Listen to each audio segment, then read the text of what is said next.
कि जेड़ी जेड़ी लिखी है रब साईं ओ तां मिलनी है भावें ढेर ते भावें थोड़ी। वाह जेड़ी लिखी है रब साईं ओ तां मिलनी है भावें ढेर ते भावें थोड़ी। कांड टुरदे सज्जण दी वेदा हां मैनू नजरे जिथों तोड़ी।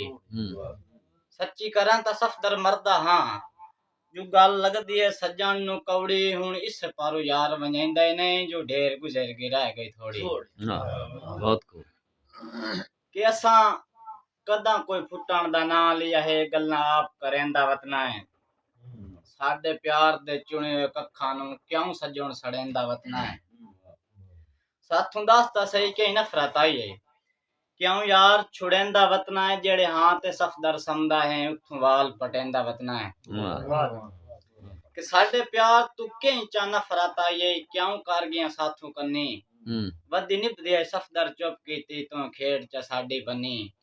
गिया बाज के हां तू गैर दे पासे गल साडी ना तो खन्नी। काले वाल नसा तेनू हटके हा चिट्टे हो गए तो ना मन्नी। बहुत कि खूब तू खुश है ता मिन लाख खुशियां भावें बेशक रोज रुवाई रख। अखी वेदया मेरे दुश्मनां नू भावें सादके कोल बहाई रख। मेरी जीवें कीवें पई निभसी तू सोना वक्त निभाई रख। तैनू मोड़ भी सफदर यादम से नवा नेत भावें सजण बनाई रख। वाह कि सिर पीड़ दा सजण बहाना करके ओदी याद च रोंदे वतना। सिर पीड़ दा सजण बहाना करके तेरी याद च रोंदे वतना। तो ना दिसना मैं कमलियां वांगू तेरे इशारे च बौंदे वतना।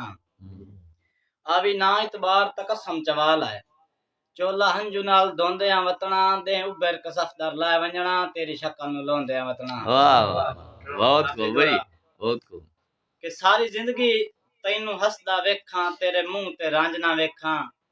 तेरा इतना बख्त बुलंद होवे तेरा हाथ कदी तंग ना वेखां। तेरी संगत होवे हिक्के मेरे नाल तेरा किसे नाल संग ना वेखां। मैं भावें सफदा रोंदा रही तेरी अख च हंज ना वेखां। वाह